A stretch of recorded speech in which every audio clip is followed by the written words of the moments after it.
Hello, welcome or welcome back to my YouTube channel. And this is part 4 of the chapter electrostatics. अच्छा, हमने last video के अंदर we did Coulomb's law. अब हम Coulomb's law के बारे में और मज़ीद डिस्कस करते हैं. अच्छा, एक और चीज़, अगर हमारे पास इक्वेशन क्या होती है, फोर्स इज़ इक्वल टू के Q1 Q2 upon are square. अगर मैं बोलूँ इनके बीच का जो ग्राफ होगा वो कैसा होगा, तो it will be like something ऐसा. ये फोर्स है, ये रेडियस है, तो इनके बीच का जो ग्राफ होगा वो इस तरीके से होगा. ठीक है, क्योंकि ये इन्वर्सली प्रोपोर्शनल है. जब भी कोई इन्वर्सली प्रोपोर्शनल हो तो उसका जो ग्राफ बनता है इसको बोलते हैं रेक्टेंगुलर हाइपरबोला. ठीक है, इसको हम बोलते हैं, मज़ीद आपने अपने मैथ्स में पढ़ा होगा. ठीक है, अब हम बात करते हैं मज़ीद हम के बारे में कि के क्या चीज़ है. कूलम्स कांस्टेंट ये. अच्छा, जैसे कि आप जानते हैं के की वैल्यू क्या है, 9 × 10⁻⁹ newton metre square upon coulomb square. ठीक है, ये हमारे पास क्या है, के की वैल्यू. अब ये जो के है, के बराबर होता है 1/4 पाई एप्सिलॉन नॉट. ये भी फॉर्मूला होता है के बराबर है 1/4 पाई एप्सिलॉन नॉट के. ठीक है, यहाँ पे के ये लिया गया है बेसिकली एयर के अंदर, 4 है, पाई है, ये एप्सिलॉन नॉट इसको बोलते हैं. इसके बारे में हम डिस्कस करते हैं आगे, लेकिन इससे पहले आपका जानना ज़रूरी है कि के हमारे पास दो चीज़ों पे डिपेंड करता है. पहली बात, मैंने आपको मेरे लास्ट लेक्चर में बताया कि के जो है वो यूनिवर्सल कांस्टेंट नहीं है. ठीक है, लेकिन ये दो चीज़ों पे डिपेंड करता है. पहला, मीडियम. क्या मीडियम है दो चार्जेस के दरमियान मीडियम क्या है. दूसरा, सिस्टम ऑफ यूनिट्स पे ये के की वैल्यू डिपेंड करती है. कैसे करती है वो हम अभी डिस्कस करेंगे, बट आपको दो चीज़ पता होनी चाहिए कि के मीडियम बिटवीन द चार्जेस पे डिपेंड करता है और सिस्टम ऑफ यूनिट्स पे. ठीक है, अब मज़ीद बात करते हैं इस एप्सिलॉन नॉट. ये क्या चीज़ है, बेसिकली इसको हम बोलते हैं ई नॉट, या हम उसको बोलते हैं परमिएबिलिटी कुछ और चीज़ है. परमिटिविटी ऑफ फ्री स्पेस या फिर एयर को हम बोलते हैं परमिटिविटी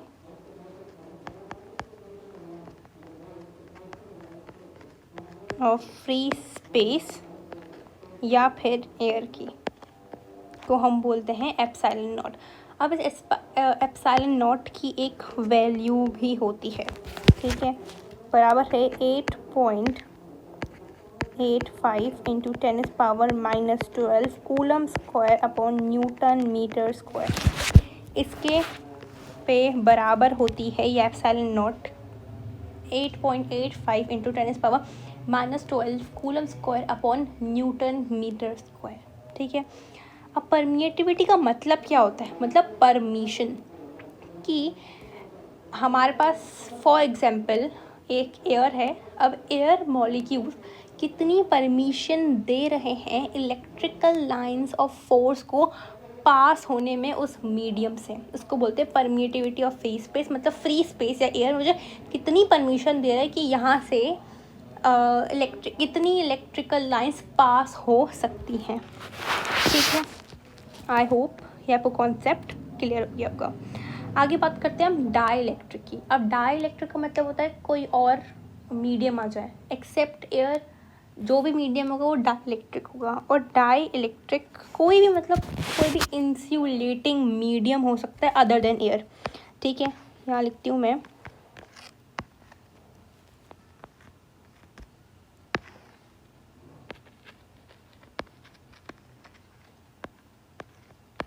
डाइलेक्ट्रिक. ठीक, कोई भी और मटेरियल जो होगा अदर देन एयर, उसको हम डाई इलेक्ट्रिक कहेंगे। अब एक फॉर्मूला होता है ई डी बराबर है मेरे पास epsilon naught multiply by E R, ठीक है। अब ये क्या चीज़ है, ई डी मतलब है परमिएटिविटी ऑफ डाई इलेक्ट्रिक, मतलब किसी भी डाई इलेक्ट्रिक के अंदर कितने इलेक्ट्रिकल लाइंस ऑफ फोर्सेस पास हो सकती हैं, ठीक है, वो ई डी है। ई डी बराबर होता है एप्सिलॉन नॉट, मतलब जो फ्री स्पेस में है वो, और ई आर के। अब ई आर क्या है, ई आर बेसिकली होता है रिलेटिव परमिएटिविटी, या इसको बोलते हैं डाई इलेक्ट्रिक कांस्टेंट, रिलेटिव परमिएटिविटी या फिर डाई इलेक्ट्रिक कांस्टेंट। अब ये डाई इलेक्ट्रिक कांस्टेंट मेरे पास क्या चीज़ है, इसको अगर इस फॉर्मूले को हम घुमा दूँ, मुझे पता लगाना है ये ई आर रिलेटिव परमिएटिविटी क्या होती है। तो ई आर बेसिकली मेरे पास होता है epsilon permittivity of dielectric upon permittivity of free space. Basically permittivity, relative permittivity, relative, ठीक है, एक तो वर्ड याद रखिए, रिलेटिव बोल रहा है। रिलेटिव परमिएटिविटी बेसिकली रेशो है दो परमिएटिविटीज़ के दरमियान।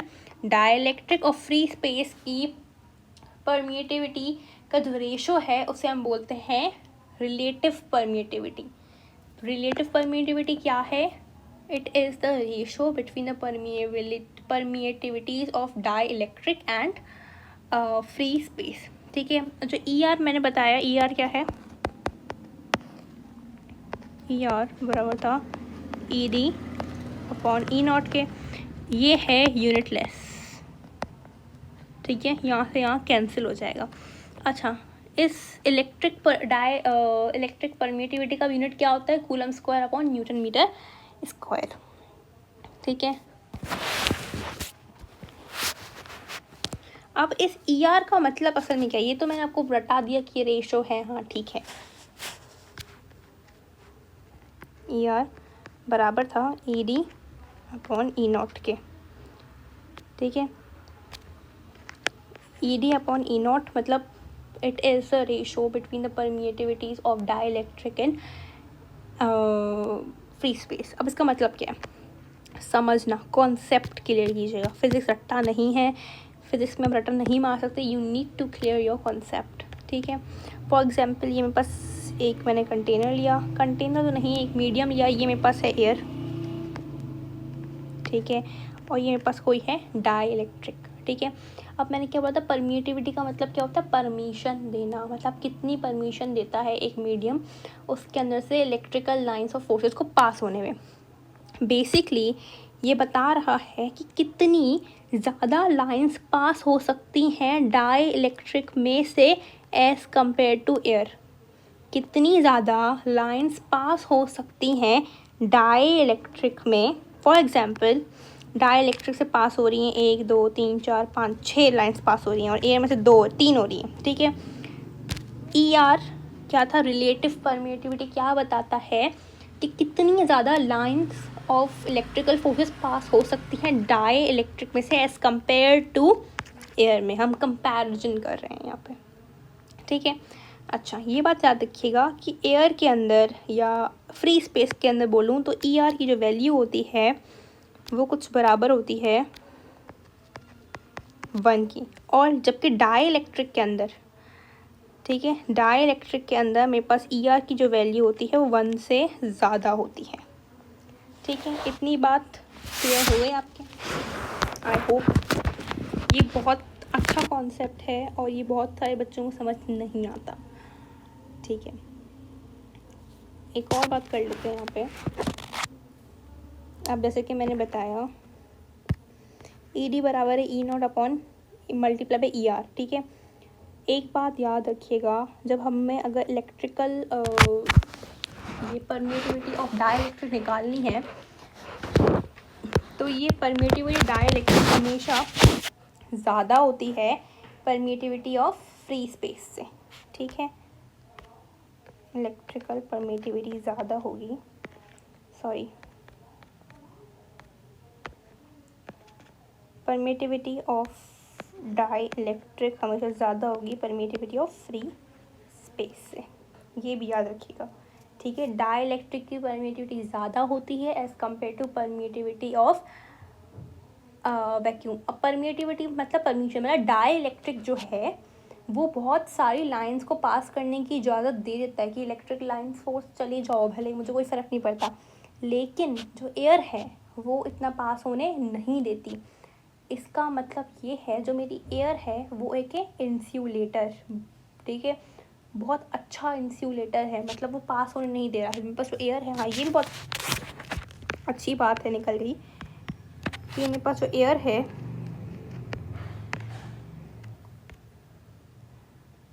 एयर जो है मेरे पास वो क्या है, गुड इंसुलेटर है। क्या है, बहुत अच्छा इंसुलेटर है। जबकि मेरे पास डाइलेक्ट्रिक है, वो पास होने दे देता है, तो मतलब वो बैड इंसुलेटर है। ठीक है, इतनी बात क्लियर हो गई। अच्छा, एक और बात करते हैं। मैंने बोला कि अगर मैं एयर फ्री स्पेस की बात करूं तो मेरे पास फॉर्मूला होता है ये वाला, एयर वाला, ठीक है। यहीं पे इसकी मैक्स वैल्यू ये होती है। लेकिन अगर मैं बात करूं डाइलेक्ट्रिक की, डाइलेक्ट्रिक में क्या फॉर्मूला होता है के का, तो के बराबर होता है, के बराबर है 1/4 pi epsilon not in E R.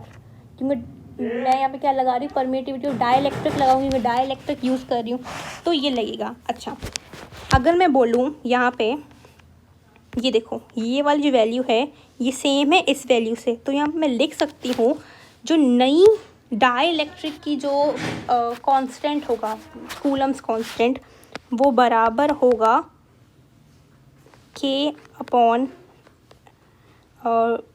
Permittivity, relative permittivity के, ठीक है। तो अगर फॉर एग्जांपल के MCQs भी आ सकता है, अगर बोला जाए आपसे, मैं आपको MCQs बताती हूँ, ओके, ठीक है। तो इसका मतलब ये है, अच्छा ये डिवाइड हो रही है वैल्यू, जब डिवाइड करते हैं तो वैल्यू छोटी हो जाती है। इसका मतलब के की जो कॉन्स्ट वैल्यू है मैक्सिमम होती है फ्री स्पेस के अंदर। जब डाइलेक्ट्रिक आएगा तो के की वैल्यू भी कम हो जाएगी, ठीक है। अब फॉर एग्जांपल एक सवाल है मेरे पास कि ER की वैल्यू है 4.5, अब बताओ उसका कूलम्स कांस्टेंट कितना होगा, ठीक है। आपको क्या करना है, हमने पढ़ा था कि डाइलेक्ट्रिक की जो वैल्यू होगी, डाइलेक्ट्रिक की जो के निकालना होगा, के डैश बराबर हो जाएगा के अपॉन ER के, ठीक है। के की वैल्यू क्या होती है 9 × 10⁻⁹, यहाँ पे क्या दिया है 4.5, 4. ये 2 हो जाएगा, 2 × 10⁹ newton metre square upon coulomb, यही है ना, हाँ ये हो गया इसका आंसर। समझ आया आपको? अगर मिनट क्या होगा तो I could do it again. ये फॉर्मूला बताया था, 1 ये 2 बराबर हो गया 2 × 10⁹ के newton metre square upon coulomb square के, ठीक है। अच्छा, एक और बात, हमने बोला था कि 2 चीज़ों पर डिपेंड करता है, ठीक है। वो 2 चीज़ें क्या थी हमारे पास, if you could write in the chat box, क्या था, तो मीडियम पे डिपेंड है, क्या मीडियम है, डाइलेक्ट्रिक है, फ्री स्पेस से क्या है, दूसरा सिस्टम ऑफ यूनिट्स पे। अब हम सिस्टम ऑफ यूनिट्स की बात कर लेते हैं। आई होप इतना आपको क्लियर होगा। If you don't not if you do have any query you can actually comment the chat box and I would love to answer you, ठीक है। मैंने बोला कि जो के है मेरे पास वो डिपेंड करता है सिस्टम ऑफ यूनिट्स पे। कैसे डिपेंड कर रहा है, SI सिस्टम में क्या था वैल्यू, क्या थी इसकी value 9 × 10⁹ newton metre square upon coulomb square. लेकिन अगर मैं CGS सिस्टम में चली जाऊँ तो ये बराबर होता है 1 डाइन, न्यूटन डाइन में होता है centimetre square upon ESU, and 1 coulomb is equal to 3 × 10⁹ ESU। If you haven't watched my video तो वॉच माई फर्स्ट वीडियो, वहाँ पे मैंने बताया है ये बात, ठीक है। और 1 न्यूटन ये वो थोड़ी बहुत नहीं, वो कन्वर्जन होनी चाहिए। 1 न्यूटन किसके बराबर होता है 10⁵ डाइन के, मैं यहाँ से लिख लेती हूँ। 1 न्यूटन बराबर है 10⁵ डाइन के, ठीक है। 1 मीटर बराबर है 100 सेंटीमीटर के।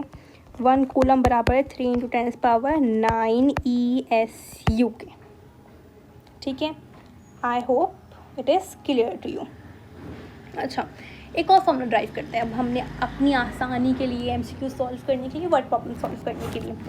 वो क्या है, अभी थोड़ी देर पहले एक फॉर्मूला पढ़ा था हमने, वो क्या था, K' बराबर है K/ER के।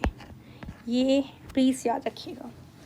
अच्छा, अब बस फोर्स किसके बराबर होती है, फोर्स बराबर होती है KQ1 Q2/R² के, ठीक है। इसको खोल देते हैं। F बराबर है 1/4 पाई ε0 मल्टीप्लाई बाय Q1 Q2/R²। ये फॉर्मूला कहाँ पे होगा, एयर के अंदर, ठीक है। लेकिन मैं बोलूँ डाइलेक्ट्रिक के लिए निकालो तो F बराबर हो जाएगी 1/4 पाई, डाइलेक्ट्रिक बोला तो ε0 रिलेटिव परमिटिविटी ये आ गई, मल्टीप्लाई बाय Q1 Q2/R²। अब देखो यहाँ से लेके यहाँ तक जो वैल्यू थी मेरे पास पुरानी फोर्स के बराबर थी, तो मैं लिख सकती हूँ F' बराबर है F/ER के, ये लिख सकती हूँ। तो ये भी फॉर्मूला हो गया। फॉर एग्जांपल मैंने लिखा हुआ है कि मुझे ER दिया हुआ है 2, बताओ मुझे नई फोर्स कितनी होगी, तो कितनी होगी, फोर्स/2 ये हो जाएगी। क्यों, इस फॉर्मूला की वजह से, ठीक है। I hope it is clear. If you do have any kind of queries you could ask me in the